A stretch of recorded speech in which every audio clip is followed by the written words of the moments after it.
जय हिंद। हमने कल आप लोगों को समझा दिया था संयुक्त सूक्ष्मदर्शी, सूक्ष्मदर्शी के बारे में पूरा बता दिया। जो संयुक्त सूक्ष्मदर्शी, दूरदर्शी और परावर्ती दूरदर्शी, इनके बारे में मैंने खूब अच्छी तरीके से समझा दिया था। तो आइए अब देखते हैं कि सरल सूक्ष्मदर्शी। अब डेरिवेशन, अब यहां से एक एक टॉपिक तुम्हें कंप्लीट करना है। फिर से एक बार समझ लेते हैं सरल सूक्ष्मदर्शी। चलिए, आभासी प्रतिबिंब, इसका जो सरल सूक्ष्मदर्शी है, सरल सूक्ष्मदर्शी का आभासी तथा बड़ा प्रतिबिंब बनता है। किसका? जो छोटी वस्तु होती है, छोटी वस्तु का, जो हम देखना चाहते हैं, नॉर्मल आंखों से दिखाई भी दे सकती हो, और उसे जो हम व्यवहारिक भाषा में दूरबीन का प्रयोग करते हैं, जो हम आप प्रयोग करते हैं, इसके प्रयोग के लिए सरल सूक्ष्मदर्शी का प्रयोग किया जाता है। समझ गए? तो आइए देखते हैं सरल सूक्ष्मदर्शी होती क्या है। सूक्ष्मदर्शी ये क्या होता है? ये वही है जो हम आप हाथों में लेकर दूरबीन का प्रयोग करते हैं। जो दया, कुछ तो गड़बड़ है, दया है ना, कुछ तो गड़बड़ है ना, जो सीआईडी में देखते नहीं हो, अभिजीत कुछ तो गड़बड़ है ना, वही दूरबीन, वही हैंडल युक्त दूरबीन क्या होती है? सरल सूक्ष्मदर्शी। समझ गए? अब इसका क्या प्रयोग होता है? सरल सूक्ष्मदर्शी एक ऐसा प्रकाशिक यंत्र है जिसकी सहायता से छोटी वस्तु, कुछ तो गड़बड़ है दया, छोटी वस्तु, जिसकी सहायता से किसी वस्तु का बड़ा तथा सीधा प्रतिबिंब स्पष्ट दिखाई देता है। कहां दिखाई देता है? इस स्पष्ट दृष्टि की न्यूनतम दूरी पर बनता है। ठीक है ना, कहीं कोई दूरी होगी, या कह दो इसका एक आभासी प्रतिबिंब बनता है। आभास होता है, एकदम रियल नहीं होता। समझ गए? यह प्रतिबिंब रियल नहीं होती, आभास होता है। इसे आवर्धक लेंस भी कहते हैं। क्यों आवर्धक लेंस कहते हैं? क्योंकि इसमें कम फोकस दूरी की उत्तल लेंस होती है, जो हैंडल युक्त, मैंने बताया ना, हैंडल युक्त जैसे प्लास्टिक में लगा होता है ना, हैंडल युक्त प्लास्टिक के फ्रेम में कसा होता है, इसलिए इसे क्या कहते हैं? आवर्धक लेंस भी कहते हैं, है ना। अब इसका सिद्धांत क्या होता है, इतना समझ गए, है ना। इसके बाद इसका सिद्धांत क्या होता है? जब उत्तल लेंस के सामने उसकी कम फोकस दूरी से भी कम दूरी पर वस्तु रखी जाती है, तो उसका आभासी, सीधा तथा वस्तु से बड़ा प्रतिबिंब बनता है। क्लियर है ना, ये समझ गए। अब प्रतिबिंब का बनना, हेडिंग डाल दो, प्रतिबिंब का बनना, समझ लिए, है ना। अब प्रतिबिंब का बनना कैसे होता है? एक कोई छोटी वस्तु है, ध्यान से समझना, एक कोई इतनी छोटी वस्तु है जो हमें क्लियर दिखाई नहीं दे रही है। वो लेंस के सामने, कौन सा लेंस है? उत्तल लेंस। उत्तल लेंस के सामने रखी हुई है। इससे पहली किरण जाकर लेंस पर पड़ेगी, है ना। लेंस पर पड़ने के बाद ये थोड़ा मुड़ गई है और कहीं जाकर मिली जहां प्रथम फोकस का निर्माण हुआ, है ना, प्रथम फोकस, तथा एक दूसरी किरण जो वक्रता केंद्र से बिना विचलन के सीधा निकल जाएगी, है ना। लेंस में मैंने बताया था ना, लेंस में बिना विचलन के प्रकाश की, है ना, ऑप्टिकल केंद्र से यानी प्रकाश की केंद्र से बिना विचलन के निकल जाती है ना।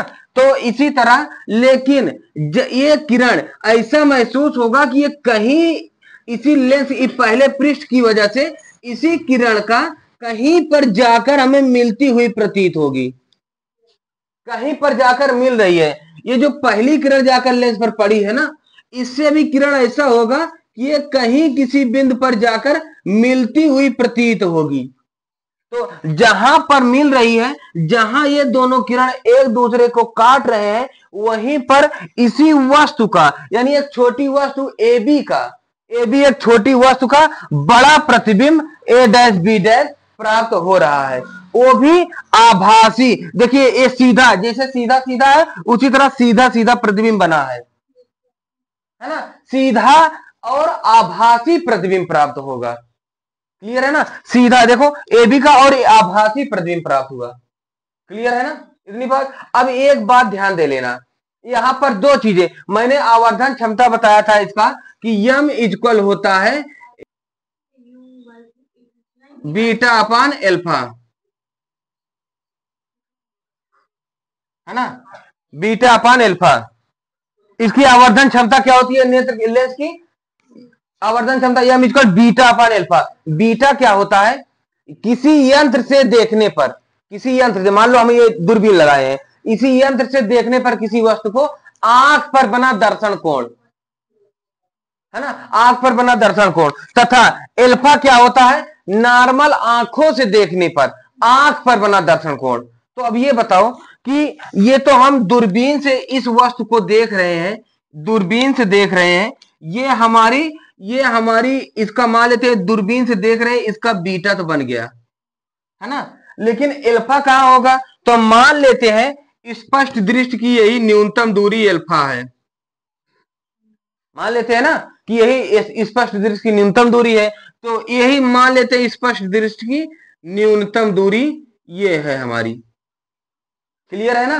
तो भाई देखिए वस्तु इतनी छोटी है कि हमें दिखाई तो दे नहीं रही है, दूरबीन से दिखाई पड़ी कि इसका बड़ा प्रतिबिंब बना है, तो दूरबीन से दिखाई पड़ी है तो बीटा मान लिए, चूंकि आवर्धन क्षमता होती है बीटा अपान अल्फा, है ना, वहां तो मान लिए कि बीटा यहां बन रही है दूरबीन से देखने के बाद, लेकिन हम नॉर्मल आंखों से देखे थे वहां पर वस्तु तो दिखाई दी नहीं, इसलिए मान लेते हैं स्पष्ट दृष्टि की न्यूनतम दूरी हमारी अल्फा ये हुई।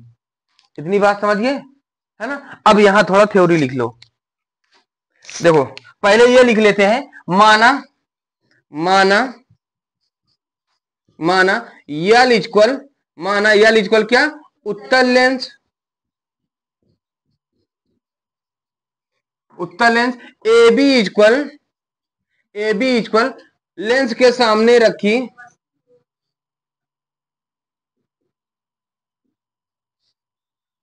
रखी छोटी सूक्ष्म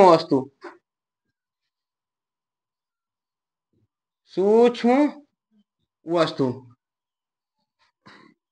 A1 और B1 इक्वल सूक्ष्म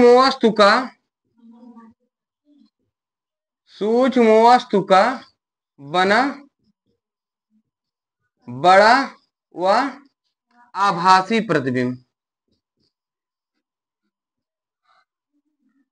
समझ गए ना। अब हम समझते हैं आवर्धन क्षमता। मैंने अभी तुम्हें बता दिया ना आवर्धन क्षमता क्या होती है, किसी यंत्र से देखने पर आंख पर बना दर्शन कोण तथा नॉर्मल आंखों से देखने पर आंख पर बना दर्शन कोण के अनुपात को आवर्धन क्षमता कहते हैं। यही लिखा हूं ना, देखो किसी यंत्र द्वारा आंख पर बना दर्शन कोण, किसी यंत्र द्वारा आंख पर बना दर्शन कोण बीटा तथा नग्न आंखों से देखने पर आंख पर बना दर्शन कोण अल्फा के अनुपात को आवर्धन क्षमता कहते हैं। इसे यम से व्यक्त करते हैं, यम इक्वल क्या होगा, बीटा अपान अल्फा, जहां बीटा क्या है, जहां बीटा इक्वल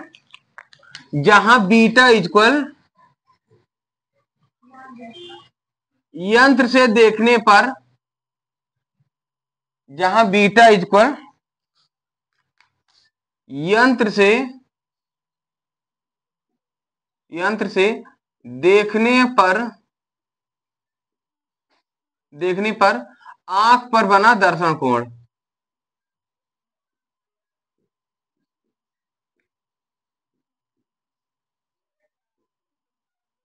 और अल्फा इक्वल क्या होगा, केवल आंख से देखने पर, केवल आंख से देखने पर, आंख से देखने पर आंख पर बना दर्शन कोण, आंख पर बना दर्शन कोण। क्लियर है इतनी बात। अब यही बात यदि प्रतिबिंब स्पष्ट दृष्टि की न्यूनतम दूरी, मैंने बता दिया अगर प्रतिबिंब स्पष्ट दृष्टि की न्यूनतम दूरी पर बने तब क्या होगा, तब आवर्धन क्षमता यम equal 1 plus D upon F. Clear है ना, इतनी हो जाएगी। यदि वस्तु अगर यही अनंत पर बने, तो यदि वस्तु का प्रतिबिंब अनंत पर बनता है तो आवर्धन क्षमता यम इक्वल डी अपान एफ, जहां डी इक्वल क्या है, जहां डी इक्वल स्पष्ट दृष्टि की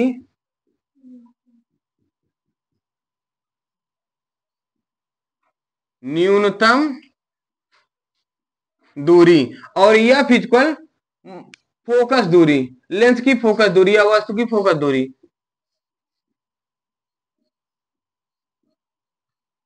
समझ गए। एक बात नोट कर देना, नोट कर देना, लेंस की चाहिए।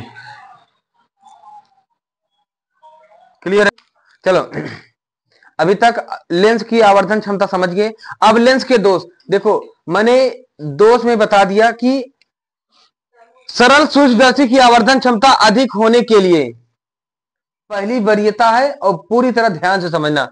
लेंस सरल सूक्ष्मदर्शी की आवर्धन क्षमता अधिक होने के लिए उत्तल लेंस की फोकस दूरी कम होनी चाहिए। और यही नहीं, लेकिन फोकस दूरी बहुत कम करने पर लेंस काफी मोटा हो जाता है, और लेंस के मोटा होने से ही दोष उत्पन्न होता है। कैसे? मोटा होने के कारण प्रतिबिंब में अनेक दोष उत्पन्न होने लगते हैं, जिससे आवर्धन क्षमता प्राप्त करना संभव नहीं होता। कैसे नहीं होता? अधिक मतलब प्रतिबिंब का क्लियरिटी सही रहेगी नहीं, दूरी कहां बनेगी पता ही नहीं चलेगा, तो कहां से करोगे, है ना? तो फिर इसके बाद अधिक आवर्धन क्षमता प्राप्त करने के लिए, मतलब अधिक आवर्धन क्षमता निकालने के लिए, फिर इसी लेंसवा को, दूरबीनिया को हटाकर फिर हम ला देंगे सरल सूक्ष्मदर्शी, संयुक्त सूक्ष्मदर्शी को, है ना? सरल सूक्ष्मदर्शी को हटा के फिर संयुक्त सूक्ष्मदर्शी लाएंगे, फिर वहां से आवर्धन क्षमता हम निकाल लेंगे। अभी मैंने बताया ना कि आवर्धन क्षमता क्या होगी इसकी, m equal 1 plus D upon F, है ना? और यदि अनंत अनंत पर है तो m equal D upon F, है ना? अनंत के लिए हम ये रखेंगे, है ना?